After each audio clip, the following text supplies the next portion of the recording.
I'm Polly Warren and welcome to the Positive Perimenopause podcast. This is the place for some positive inspiration to help you through the rollercoaster ride of perimenopause.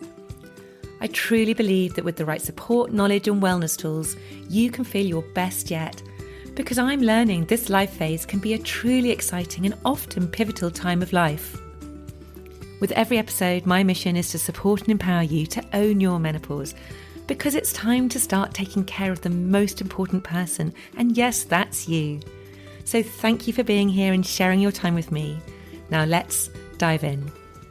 Hello and welcome back to the podcast. How are you doing? Before I tell you about this week's guest, I want to tell you a little bit more about my Facebook group called the Positive Perimenopause Club.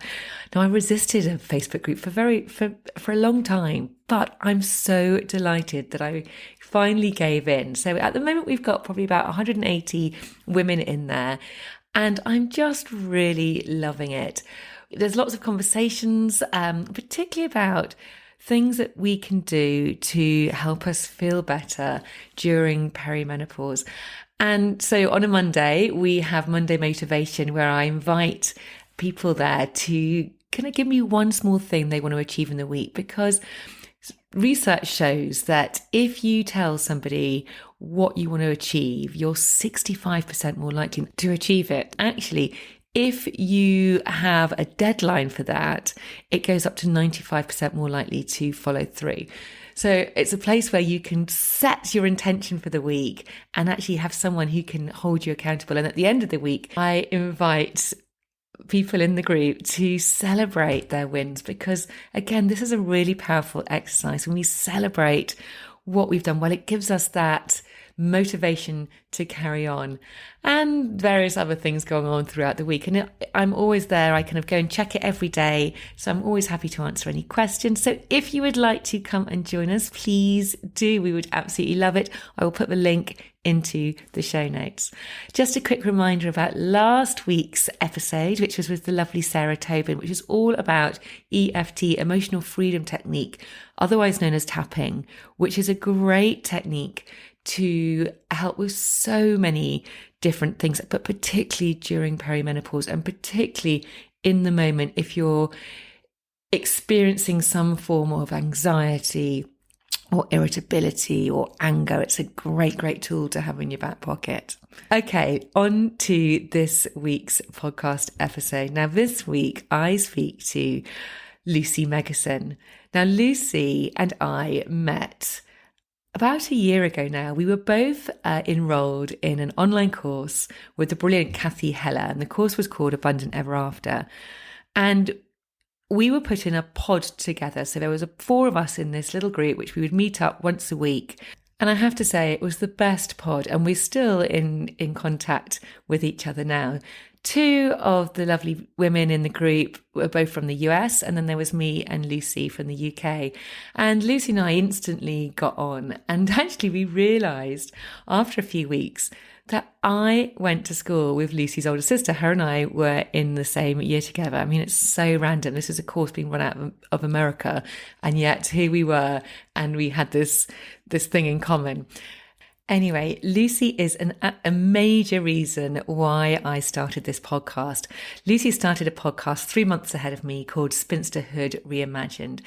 It's Lucy's passion and her purpose to help single, child-free humans feel empowered, to feel excited and downright amazing about their situation. Because unfortunately, society, culture does not help women to feel good about it. And Lucy is on a mission to change this. And she is an amazing example of the work that she does, because she is 47, she's single, she's child-free, and she's not ruling out ever getting a partner. And she's living a happy and fulfilled life. And so much of the mindset work that Lucy has done herself, and which she now helps others with, is very similar to the work I do.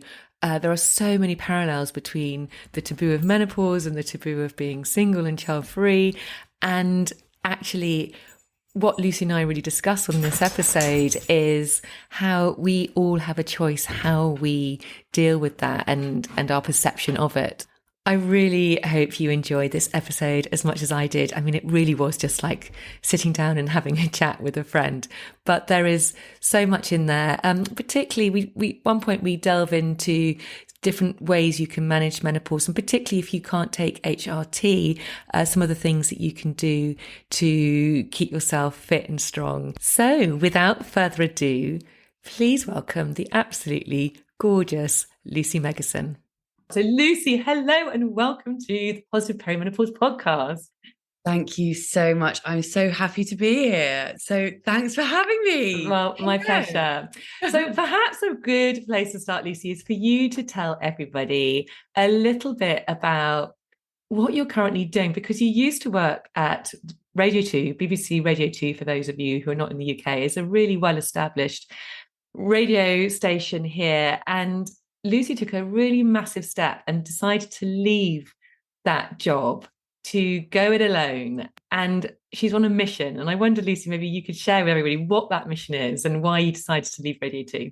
Yeah, sure. Well, actually, you've missed out a little step in the middle there. Over detectives. Yeah, exactly. Yes. Because I did the craziest move of my life. So long story short, yes, I was at Radio 2 probably for about 10 years, if you include the however many years it took me to push my way in there and refuse to take no for an answer, because I did work incredibly hard to actually get a job there, because obviously it is the biggest music station in Europe. It's huge. And I had set my mind on working at Radio 2 because music has always been my absolute, well, still is my absolute passion. And anyway, to cut a long story short, as I say, so when I was at Radio 2, I was in a relationship that wasn't a very good one. And I wasn't really in my kind of right mind. I guess you could say that sounds quite extreme, but I guess it was quite extreme, to be brutally honest. And anyway, I studied psychology at university. I'd always had a real thing about how the mind works, still do. And in particular, how the criminal mind works. And one day I was sat at my desk at Radio 2, and the Jeremy Vine team, Jeremy Vine has a show, like a lunchtime show, where he talks about 4 kind of news features every day. And he happened to be doing a feature that day about the Met. So for those of you not in the UK, the London Metropolitan Police, who were doing a new scheme whereby you could enter the Met directly as a detective. And I was like, oh, why not? I've always thought it would be quite a cool job. And you know, I'd always quite fancied the idea of being a detective, but I'd never had any interest in kind of being a police person per se. But anyway, in my sort of not very good relationship mindset that I was in at the time, I was sort of looking for an escape, because I met the guy that I was with through my job at Radio 2. And so I applied to be a detective. Crazy, but I did. And I went through this massive application scheme and I got accepted. And am I allowed to swear on this podcast, or is it a very... Yes, you're allowed to swear on this podcast. Fine. Swear away. Okay, then I will. So I fucking hated it. I literally hated it. Almost, I would say, from the moment I walked through the door on day one. But because I'd given up this really great career at Radio 2, I sort of pretended to myself and everybody around me that, no, it's fine. And it, you know, la, la, la, la, and maybe it'll get better and blah, blah, but it never did. And I really, really, really was very unhappy. And what happened in the end is that basically they were throwing work at us direct entry detectives. And it was insane. The whole thing was just completely bonkers. Just don't even get me started.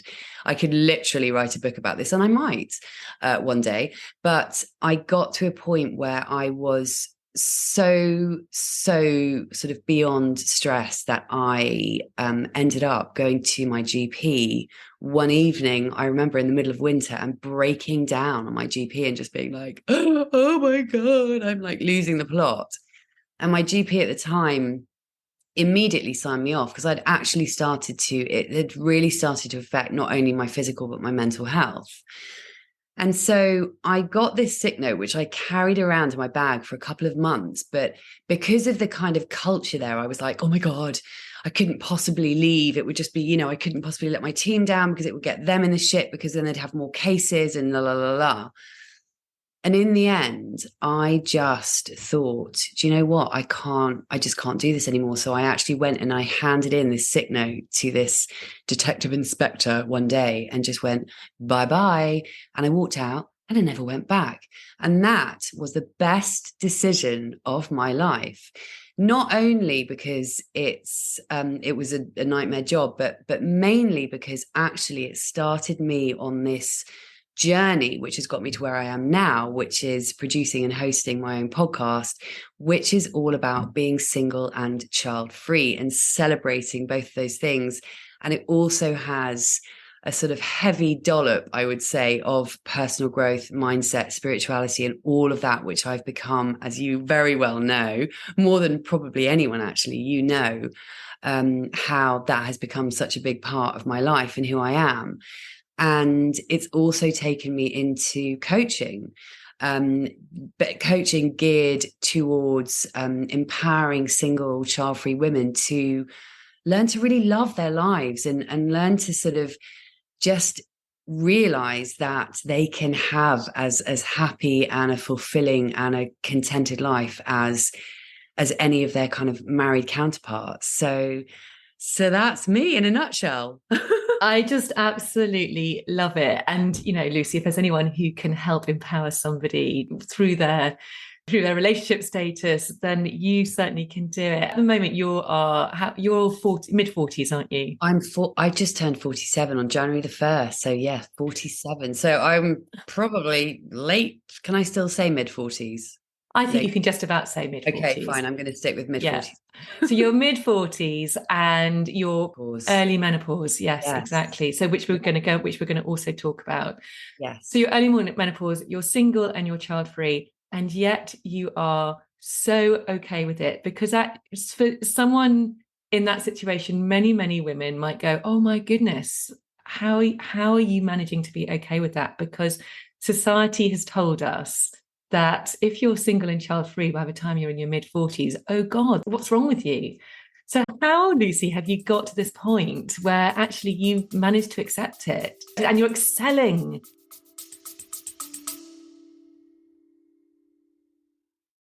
A very quick break to ask you to hit the follow or subscribe button if you haven't already. And if you're enjoying this episode, I'd be super grateful if you could hit those stars and rate it too. Thank you. It's so interesting because, I mean, there is no doubt that I'm in the best place that I have ever been in my life in terms of where I am in my head. I mean, I've never felt this good. I've never been this happy. I've never been this kind of fulfilled. And yeah, I've just never felt so great, to be honest.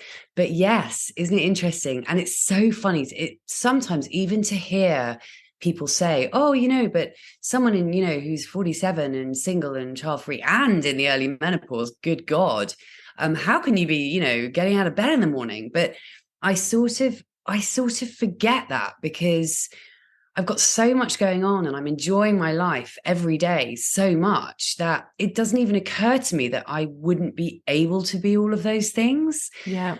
Yes, of course. I mean, one of the main things I talk about on the podcast is the stigma around being single and not having kids. And it's obviously one of the main things that I talk about in coaching.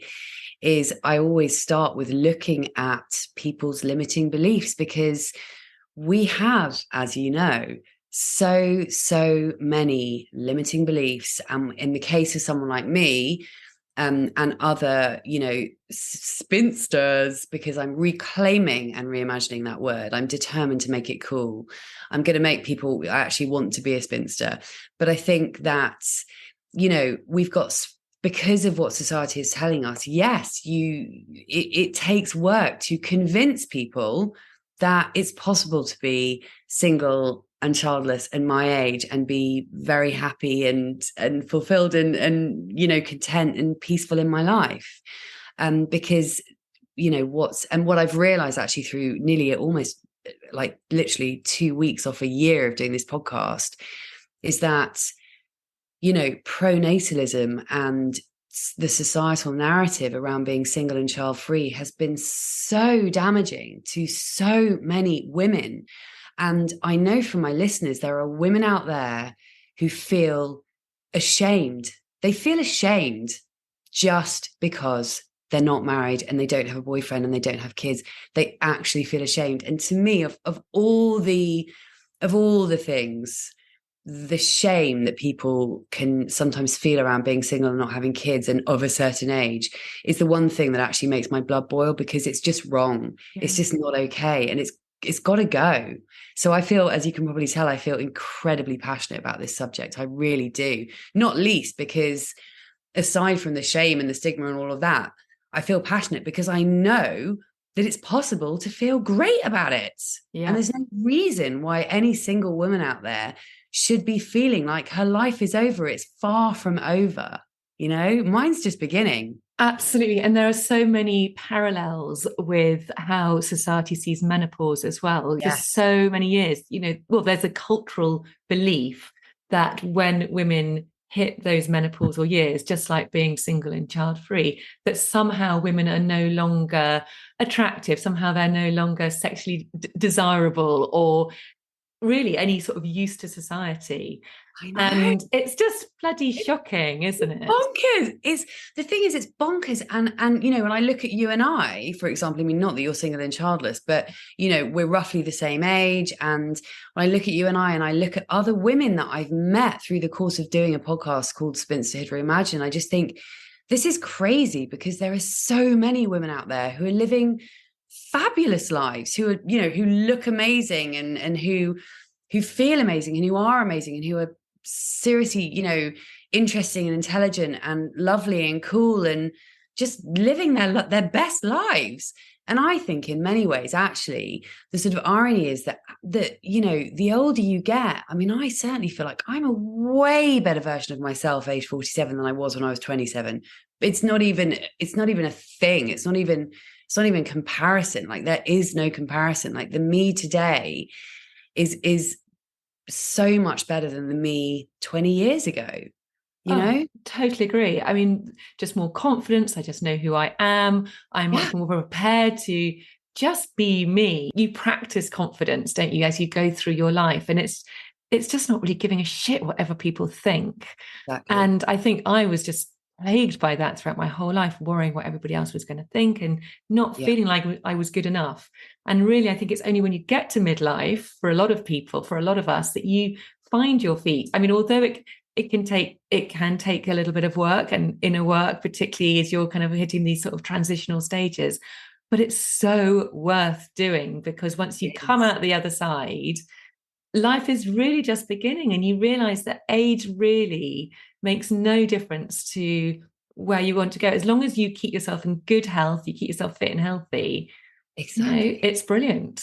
Totally. And actually, I've just realized that I totally didn't answer your question, because I went off on a complete tangent, because you asked, how have I got to this point of sort of this place of acceptance? Well, the way that I've got here is by doing the inner work and by learning to love myself, not like, oh God, I'm so great, but just having an acceptance in the way that we all should, just accepting my good bits, accepting my bad bits, and just really genuinely cultivating that self-love.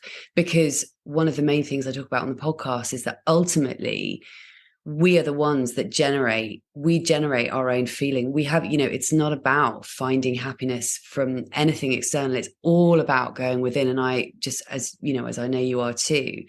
So the reason I've got to where I am is because actually, when I ended up leaving the whole detective thing, because I was signed off, I had a period of a few months to go back to that. I had a period for literally the first time in my entire adult life, I had the space to just breathe and to just be. And ironically, not even ironically, but weirdly, it coincided with the very, very, very beginning of COVID. So not only was I kind of confined to my flats, I also was not working, even remotely. So I had the time to really start walking down that path of personal growth, which has now come to be like literally the most important thing in my life. And it should really be the most important thing in all of our lives, because people don't realize how, by working on yourself, and I know sometimes people are like, but what does that even mean? Like, what does that mean? But it means just realizing how much power you have over your life, and how powerful you are, and how powerful your mind is, and how ultimately life is all about everything starts with how you feel about yourself, and that just radiates out into every area of your life, including, by the way, how you feel about the menopause, which I'm sure we'll go on to. Yeah, that's why we're here, isn't it? well, no, because I'm sure there are many people also listening, Lucy, who are single, who are child-free. So no, it's completely, absolutely right that we talk about this as well. I mean, what you were saying is so right. And I think by doing that inner work, and it does sound a bit kind of, oh, I don't know. Some people go, oh, it's a bit naff when you talk about it like that. But what that allows you to do is to let go of those outdated beliefs, which are either through culture, society, or our beliefs we formed going through childhood. It's allowing us to recognize those beliefs, let them go, because they're running in the background like some sort of outdated software. And instead, what it allows us to do is to create choices, which I think so many of us feel we don't have choices how we cope with things. We might not have a choice. We think, oh my God, it's the menopause. This is so rubbish. And you think, oh, I'm going to have a shit time. But actually, when you realize, oh my goodness, I can actually take control of this. I do have a choice how I manage this. I can either choose to see it as something which is going to control me, or I can see it as something which I'm going to take charge of. I'm going to do as much as I can to limit how much it's going to affect my life. And it's the same as with being single and child-free. You have a choice how you deal with it. And I think that is the biggest thing, which just lifts any sort of heaviness about a situation when you realize you've got a choice. Absolutely. It's all about, I think it's largely to do with reframing the way that you see things, the reframing the way that you think about things, and reframing the way that you look at things. And, you have to choose where you place your focus. And when it comes to, being single and not having kids, or the menopause, I've said to people before, if I could go, oh my God, I'm 47. I live on my own. I live in a studio flat with like a bed on a mezzanine level. I don't even have a bedroom. And I'm single and I don't have kids and I'm in early menopause. And oh my God, isn't my life a fucking disaster? I could, because if you look at the facts, those are the facts. I do live in a studio flat. I am single. I am childless. I like the word child-free because I definitely don't feel like I'm lacking anything. And I am in early menopause, but which I'm a very good example of the fact that it really genuinely is to do with how you choose to frame things. And there is a very important word, choose. We have a choice. All of us have a choice as to where we place our focus and to how we decide to look at things. And I'm not sort of undermining anyone who's in a really difficult situation. And God knows I've been through shit in my life, as we all have, but to a certain extent, and putting aside those kind of major things in life, day to day, we do have a choice as to how we choose to see things. And we can find the positive things, or we can, look for the positives rather than look at and dwell upon the real negatives. And, when it comes to me and the menopause, for example, I don't know whether you want me to sort of tell you about that journey. Yeah, come on. Tell me exactly. Tell me what has gone on for you, because, 47 is early to be early menopause. So tell me your journey with that, if you're happy to. Yeah, totally. It's an interesting one, because so to sort of rewind, I think it must have been 2018, 2019-ish that I went through this phase of having, and it was weird because it was only about 3 months, but I started to have hot flushes, like really major hot flushes. I was like, what the F is going on? But weirdly, they kind of left as quickly and suddenly as they'd arrived.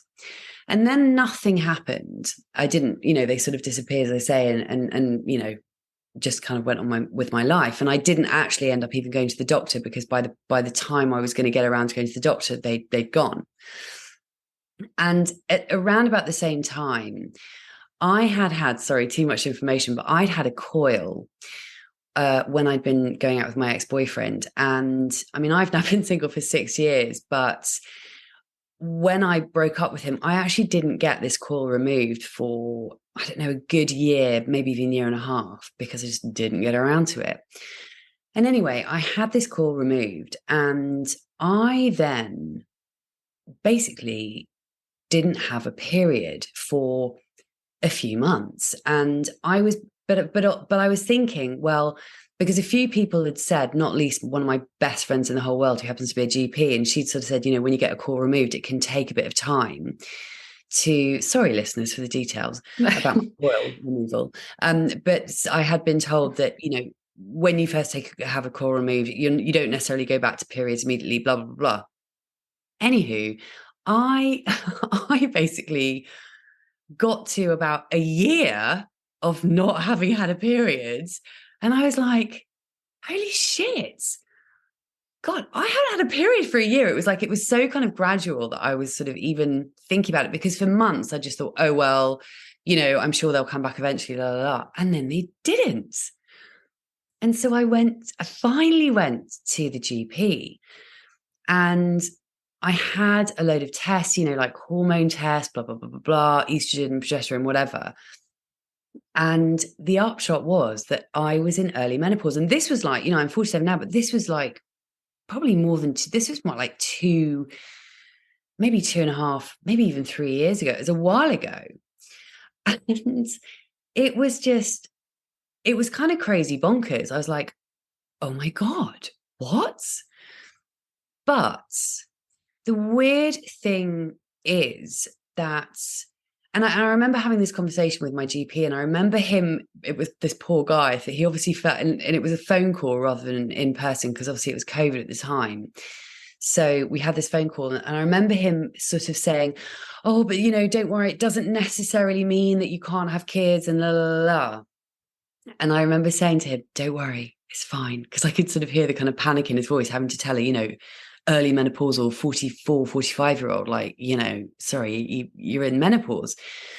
And the weird thing was, going back to the whole personal growth mindset and all that kind of stuff, because I had started to work on myself, so I started to really shift my mindset to a better place, where one might assume that I might have had an absolute meltdown, freak out, lost the plot, hysterical tears on the floor of my studio flat, going, oh my God, I'm definitely never going to have a baby. And oh my God, I'm, in the menopause, and I'm, still relatively young.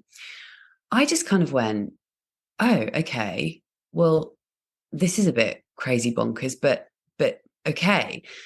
And I think I had, the day when I found that out, that I was in early menopause, I did have a moment where I kind of got tears in my eyes. I didn't even actually fully cry, but I did have a moment of like, oh, I thought that I was going to cry, but I didn't. And what I kind of want to say to people is that I could have then jumped on my laptop and started madly Googling, oh my God, early menopause, da, da, da, da, da. But I'm not kidding when I say I have not once Googled menopause, early menopause, menopause symptoms. I literally just haven't. And I think what that's meant is that the symptoms that I have had, and I have had, brain fog. Jesus, yeah, I've definitely had that. And the hot flushes did come back and have actually been probably the almost one and only symptom for me. They have, if there's one thing that's been kind of a problem, it has been hot flushes. But aside from that, I decided to not delve into all the terrible, awful things that might be happening to me in my brain, in my body, and la la la. And whilst I'm aware that there are certain things that are happening that I'm no longer getting because I'm in, excuse me, because I'm in early menopause, I just haven't allowed myself to kind of dwell on it. And actually, I can't remember whether I told you this, but I did actually go on HRT for a bit. But I have always suffered from migraines. And when I went on to HRT, I had the patches which you put on your leg or wherever. And I remember my GP saying to me at the time, there is a possibility that I should have said before, I take medication, preventative medication, because I've had migraines really quite severely since I was a teenager. Right. And I've been on preventative medication for many years now. But they occasionally do sort of, break through. And he did say to me, there's a chance that HRT might lessen the effectiveness of this medication. And a few months after I started HRT, I had the worst migraine that I'd had for at least 5 years. Oh, gosh. Because whilst I still get migraines, even though I'm on medication, I can control them enough to the point where I can still go to work and I can function. Whereas when I have a really severe migraine, I'm literally in bed for 2 days and I don't move. I mean, they are... Anyone who does get migraines will know what I'm talking about. Anyone who doesn't, people sort of think they're a bad headache. Well, they're not. They're another level. They're a completely another level. Anyway, so because literally the minute I kind of came through that migraine, I stopped putting the patches on, because I thought I'm more concerned about living my life with migraines or without migraines even, than I am about whatever I'm getting from HRT that I will now not be getting through not taking HRT. So yeah, I'm not even on HRT, but that is my kind of menopause journey. But I suppose the main thing to say is that it really hasn't been that big of a deal. And I do think that is definitely in part to do with where I am in my head. Yeah. I mean, there's definitely something to be said in terms of how you approach it, in terms of how severe any symptoms might be. And I think, not taking away at all, though, from those people who do get severe symptoms. And sometimes, that is just how it is. And it's just unfortunate. Yeah. But I think the more positive you can be about something, then obviously it definitely helps. What I'm interested in, Lucy, I've got a couple of things. Firstly, do you take an omega-3 supplement out of interest? Do you know what I do? But I don't take, I actually have been taking omega-3 for quite a few years. So even pre-early menopause, just because I thought that omega-3 fish oil is meant to be good for your skin. So it was total vanity. Yeah. But is that a really good thing to take? Well, I have heard, but you've got to take a really good quality one. So I have an episode which I had with Bare Biology founder Melanie Lawson a couple of weeks ago, and she talked about how one woman, well, she's heard it a few times from people taking her particular supplements. They're really, really good quality supplements, who had always suffered from migraines. It stopped her migraines. That's why I say it. So I would really recommend maybe trying her Bare Biology supplement. It's a really high quality supplement with EPA, DHA, high levels. And, you don't know, it might help. So that was my first thing. Literally be ordering them the second I come off this call, because anyone that says something potentially gets rid of migraines is something that I'm interested in. Yeah. So, well, that's the first thing. And the second thing I was going to say to you was, I totally understand why you would want to take the HRT, but I would also make sure that, because obviously it's quite a young age for not getting that estrogen in you, to be really sure to be eating a load of phytoestrogen rich food, just to make sure that you are oiling your joints and your bone, keeping your bones strong and all that sort of thing, and your brain, and for your brain health as well. Well, funnily enough, I've been meaning to talk to you about this. Well, this is obviously the time, but I have been meaning to talk to you about this because I'm aware, and I suppose perhaps I am slightly in denial about the fact that I know that I am not getting things that protect my heart, my bones, my brain, which is obviously, a little bit worrying. So this is something actually that I have been wanting to talk to you about and say, look, what does somebody like me who isn't on HRT, what should I be taking? What supplements, what particular foods should I be eating? Because I am very aware. And in fact, I had to go following this sort of diagnosis of early menopause. I had to go and have like a bone density test thing. Yeah. So it's called a DEXA scan. Okay, I can't even remember what it was called, but I went and had that. So I am very aware that I need to be, what I should be doing. Well, you'll know about this, but one of the things I know that I should be doing is resistance training. Yeah. So for your bones, vitamin D, and making sure you have plenty of vitamin D and you've got enough calcium in your diet. And yes, strength and resistance training is something you really should maybe think about doing.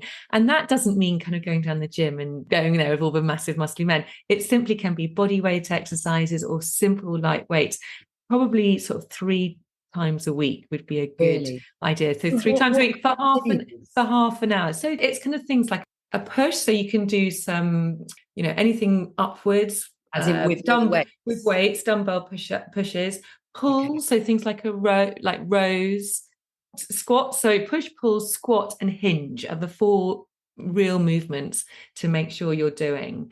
But those are the sort of the 4 basic movements.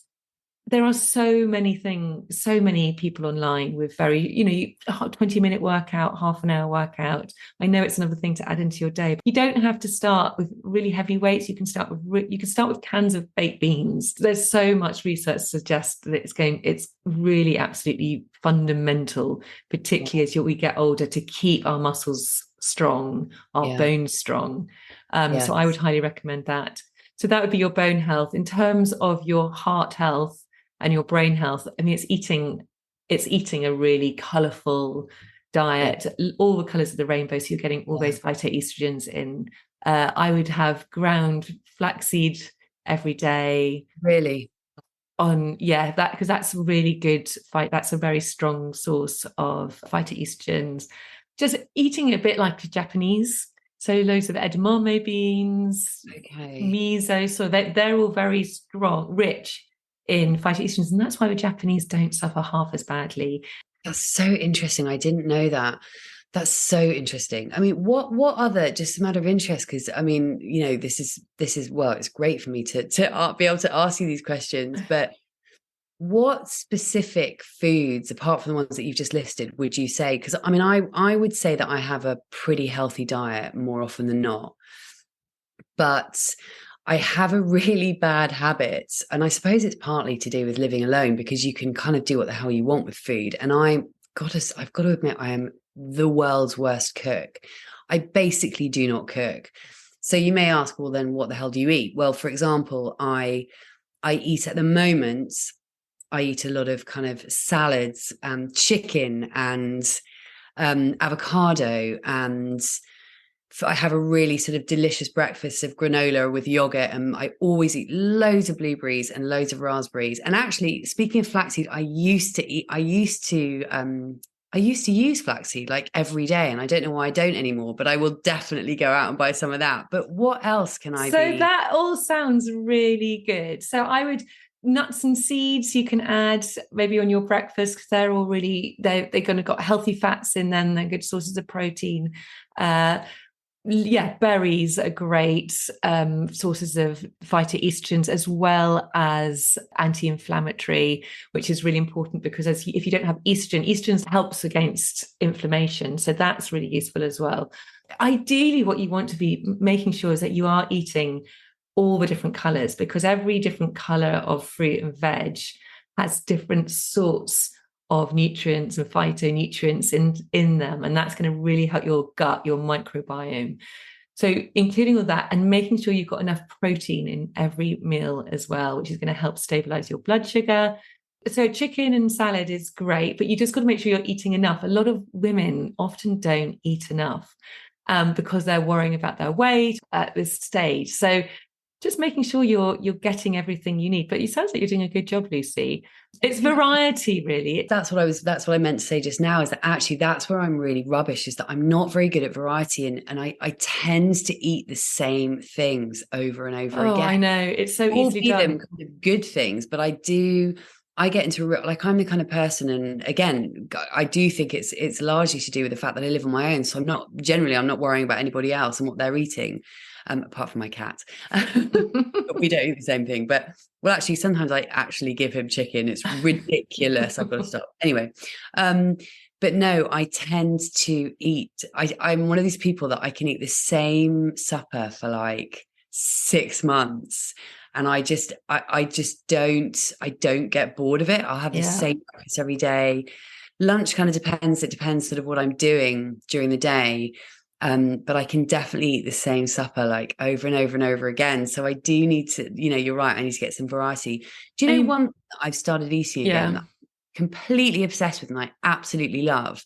And in fact, I was looking up the health benefits of them the other day. Beetroot. Beetroot's great. Yes. Yeah, and it's so delicious. Yeah, and you can just tell by the colour of it. It's that sort of deep red. It's just, it's so delicious. I was going to say also beans and pulses, in trying to include as many many of those as possible, because they all count as separate plants. If you can try and eat 30 plants a week, different plants, but that does include things like beans, pulses, nuts, seeds, herbs. So actually, if you think about it in that sense, it's not that many. Lucy, I also am not a great cook either, and I get really frustrated because my kids are super fussy. Although I have tried, it's been my life's mission to try and make them not fussy eaters. I've kind of cooked from scratch pretty much every single meal, and yet I have created fussy eaters. It's so frustrating. And they just want to eat this same old food, and I'm desperate to kind of branch out and eat different stuff. So I appreciate how difficult it is for everyone, and I imagine, if you're cooking for yourself, when I'm on my own, I'm really lazy. I just can't be asked, really. Well, it's funny because I've never been those people who, to me, and don't get me wrong, I bloody love food. I love it, and I love eating, obviously, but I feel like spending an hour and a half of an evening cooking something amazing, to me, that is a waste of my time, because there are things I prioritize way more than what I'm going to eat. But yeah, it's funny, isn't it? And like you say, when you're on your own, you get a bit lazy about cooking. Yeah. And I'm the same. I really don't love cooking, but I do love food. Yet I kind of know what makes me feel good when I'm eating it. Although I'm certainly not perfect, and my diet does vary, but just by adding in, rather than taking out, adding in simple things like, for example, ground flaxseed on your breakfast granola bowl can make all the difference. So little things like that are really, really helpful. And maybe a handful of pumpkin seeds as well. Just little things can happen. Smoothies are a really good way as well of getting in a variety of different fruits and vegetables and things like that. Absolutely. I always remember you telling me that you drink celery juice. Yeah. So some people think that's all a complete load of nonsense, but personally, I have had real success drinking celery juice. I drink it most mornings. I used to drink it religiously every single morning. I don't do it every morning now, but I drink it most mornings. I drink it. So how I start my day is I have a glass of warm lemon and water when I first wake up. I then generally will go and work out or do something like that. And when I come back, I'll juice a bunch of celery, put it in my masticating juicer, so it just squeezes out the juice, and then I discard the pulp, and I drink that, and it's basically a glass of celery juice. And then the idea is that you drink it on an empty stomach, and then you don't eat anything for about 20 minutes, and it gets into parts of your liver which nothing else can, and it kind of kills apparently, and science hasn't really proven this yet, but if you go and follow the medical medium, there are numerous case studies and testimonials of people who have healed from autoimmune diseases, from huge number of problems which doctors can't cure. Now, a medical medium, he's got a whole different story. He's so fascinating, but he channels, so completely nuts, but he basically channels what he says, the spirit of self-compassion. Oh my God, I'm going right down the woo route now. No, I love it. Well, I love it. Yeah, going right down the route. But go and look him up. He's on Instagram at medical medium. But he says that celery juice is absolutely incredible because it gets into the liver and it kills a lot of these viruses which are sort of so dormant within the liver, but which feed off lots of harmful foods that we eat. So lots of things, but celery juice, it gets into them and kills them off. And the proof is in the pudding of the number of people who it's helped. And when I started to drink it, honestly, I felt like I just helped my gut issues resolve. Because at the time I was having loads of digestive issues. They all cleared up. I felt like my skin was brighter. I felt better. It makes me feel really, really good. Oh my gosh, you're inspiring me, Polly. I'm going to have to start having celery juice. Now, do you have, I bet you do, and this is what I really want. I've only got like a blender. I want a juicer, like you say, that pushes it through. Yeah, it pushes it through, and then it spits out all the pulp, and then it just gets juice. Yeah, it's called a masticating juicer, and it's masticating juicer. It's totally worth it. And then you can do all sorts of other juices as well. You just shove the fruit in, the vegetable in, and you come out with a really delicious juice. So yes, I highly recommend it.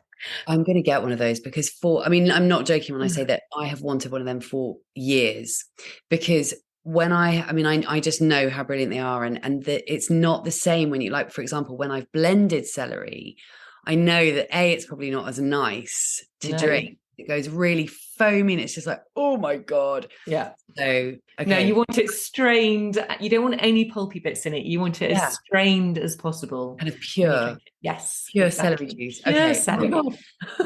Okay, so let's go back to mindset, because I think these are useful for everybody. Let's talk about some of the tools, which I know that both of us do, but let's talk about the tools that you really, really love to get your mindset in the place where it is, in the right place to kind of lead your happy, empowered life. Sure. Well, this is like literally my favorite subject ever. So happily, I will tell you. I mean, you probably know them anyway, but so I would start by saying affirmations. I've been listening to affirmations that I've recorded in my own voice for years, and I think they're a game changer. Because ultimately, when we're trying to change our mindset, what we're trying to do is change our beliefs. We are literally trying to reprogram our minds and create new neural pathways and create new beliefs. Essentially, I said this to coaching clients, we're kind of trying to brainwash ourselves with stuff that we don't necessarily believe is true.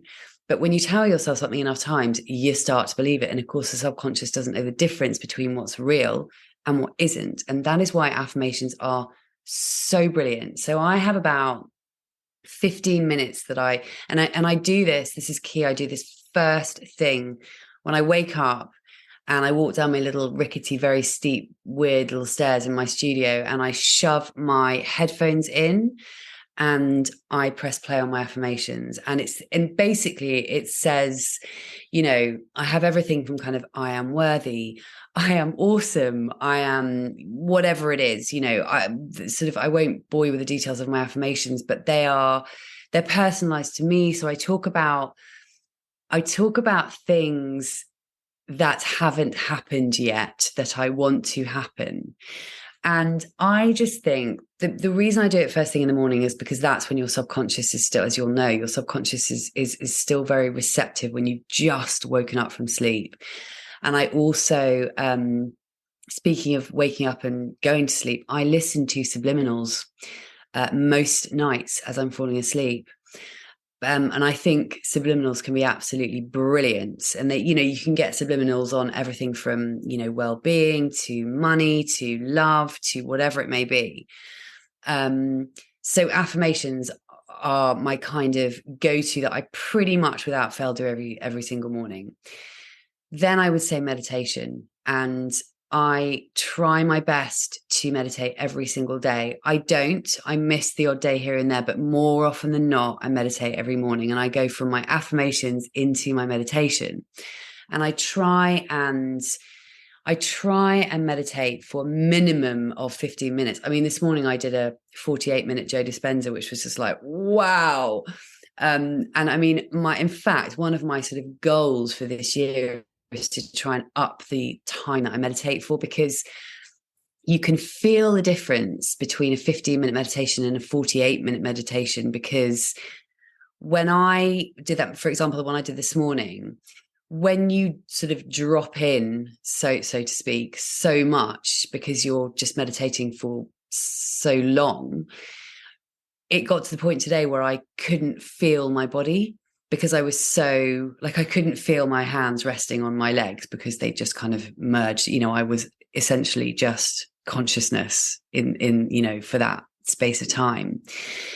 And meditation, I mean, this is the thing about meditation. And I was always one of those people who was like, oh my God, I can't possibly sit there and, it's a load of crap and la la la, and it doesn't do anything. It doesn't work and I can't do it because I just have loads of thoughts. And the thing that people, and I'm sure you've said this on your podcast before, but I think the thing that people don't realize is that, like anything, it takes consistency over time. You are not going to feel the benefits of meditation after 2 weeks or even after a month. You have to be consistent over time. Otherwise it's fucking pointless. And of course you're not going to get any benefits, because nothing works in 5 seconds flat. That's just not how life works. So, but also, one thing I will say is, if you do practice it over time, and even if you only have time for 10 or 15 minutes a day, what it does is, and even if you think that, even if you're going, oh my God, but I have loads of thoughts. Well, of course we all do, because nobody, even the freaking Dalai Lama, I doubt, can sit there and have 0 thoughts in his head, because our minds don't work like that.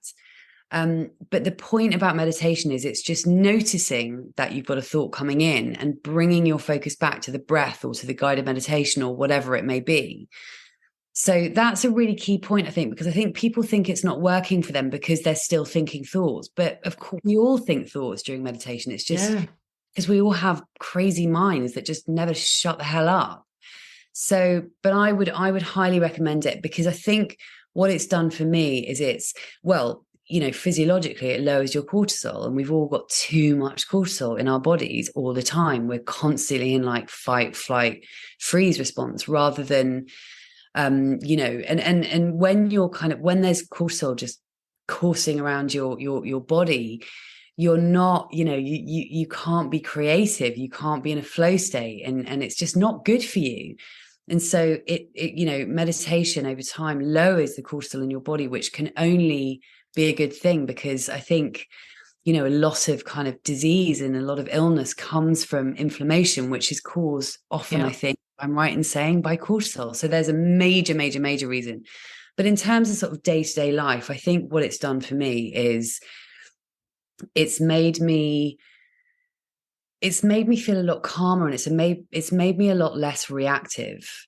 And I think that's a combination of meditation and other stuff that I do as well. But certainly it makes you kind of take a minute to just respond rather than react. And actually that should be all of our aims, we don't want to be going through life reacting to everything. We want to be clear enough in our heads that we're responding to things. We're not just reacting. I mean, and I used to be like the most reactive person on the planet, still can be occasionally, but not in the way that I used to be.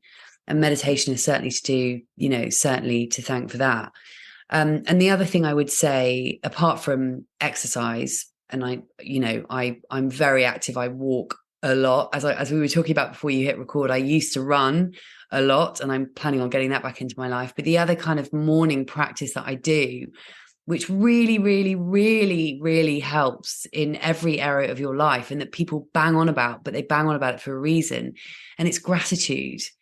Gratitude is so key to everything. And I start my day sort of by I write 10. Well, in fact, funnily enough, I actually dropped it down. I used to do 10 things I'm grateful for and 10 things that haven't happened yet that I'm grateful for, which sounds a bit woo, but it is totally woo, but whatever, I'm totally woo. So I write 10 things that I'm grateful for, like I'm grateful for my cat, I'm grateful for my flat, I'm grateful for my delicious breakfast, or I'm grateful that it's a gorgeous day or whatever. And then I'll be like, I'm grateful that my podcast has had 1 million downloads. So I so I do gratitude for things that I want to happen that haven't happened yet. But it's, even if you don't buy the stuff about the fact that people that practice gratitude are happier, but there's so much research about gratitude. If nothing else, just thinking about things you're grateful for is going to make you feel better, because suddenly you're like, oh, hang on a minute. I actually do have things to be grateful for. So if nothing else, it's worth doing, because it just gives you a bit of a boost at the beginning of the day. Yeah, I totally agree. I mean, all of those things, what they're ultimately doing is they're raising our vibration. Exactly. So for those who are into vibrate, into all of that, and I think we've talked about this on this podcast, and Lucy talks about this loads on hers as well. We are all energy. That is what we are made up. Everything in this universe is made up of energy. So when we do things which make us feel good and we're reducing that cortisol, we're raising our vibrations. Gratitude is one of the highest vibrations you can get on, one of the highest. So if you've been grateful, it makes you feel good, and that is because you are vibrating at a much higher level.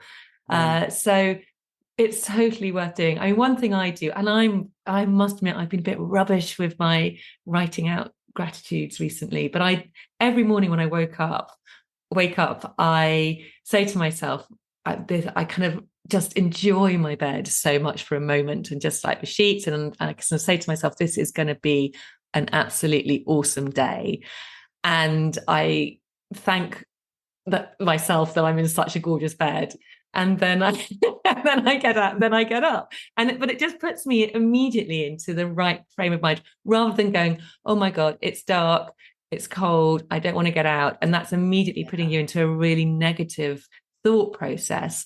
Just start the day by enjoying and appreciating how warm and cozy you are. And now you're going to get up and start an amazing day. I mean, it sounds really, I don't know, some people might go, oh yeah, it's all right for you to say that, but actually it's a state of mind. It is it's a practice. It's so is. And it's all about, I mean, getting really, really woo, like you say, going back to the sort of whole energy and vibration and all of that. Ultimately, our aim, and this is my aim, my main aim every single day, is to feel as good as I can, as much as I can. So I'm constantly checking in with my thoughts, checking in with my feeling. What am I thinking? What am I feeling? What am I focusing on? And I have reminders in my phone. Literally, I have things come up on my phone every half an hour, 45 minutes, to remind myself to check in with where I am in my mind. Because ultimately, the better you feel, and the better you feel, the better you feel, the better you feel, the better you feel. And the better we feel, like you say, the higher our vibration, and the higher our vibration, the more things that we want are going to come into our lives. And this is getting like crazy town now. And for people who aren't into this stuff, they're going, who is this insane woman on your podcast? Get her off. But I would urge anyone who is cynical about this stuff to just explore it. And funnily enough, I had somebody on my podcast, a lovely guy called Matt Cook, last Tuesday. He's a manifestation coach. He's gorgeous and lovely. We talked, I absolutely just relished every second of the conversation, because I'm so into all of this stuff. And the great thing about him is that he's a very sort of practical boy, in as much as he wants scientific proof of these things. He's not just going to be like, oh, okay, so everything is energy, therefore he wants to understand how it works. And so he's, in the same way that Joe Dispenza does, he kind of really marries together the science and the woo-woo. And so that's why I would urge people to just, if you are cynical about all things manifestation or spirituality or thoughts becoming things and all of this stuff, just bear in mind that there is more and more and more scientific evidence to back this stuff up. The power of the mind is, our minds are more powerful than we realize. And we're missing a trick.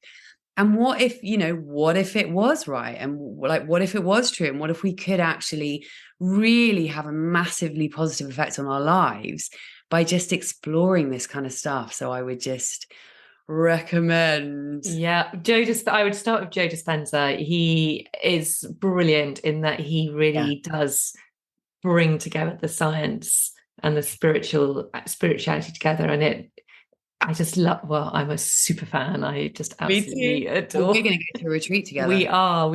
It's going to happen. Absolutely. It really is. Yeah, I totally. Yeah, would love that. Love that. Me too. Well, I've got to ask my final question, which I ask all my guests, which is, if you were to give one final take-home, practical, actionable tip for the listeners to have a positive perimenopause, what would it be? Okay, so I think my top tip would be, and although this is what we've been talking about for basically the whole of this podcast, I would say work on your mindset, work on do some inner work, because that's ultimately can change everything, including how you feel about the menopause or the perimenopause. And it's certainly, again, as someone who's 47 and in the early menopause and has been for a couple of years, it has 100% had a huge effect on my kind of being so accepting of where I am. Because actually, until relatively recently, I hadn't completely discounted the idea that, well, maybe one day I'll still have a baby, la, la, la, la, la.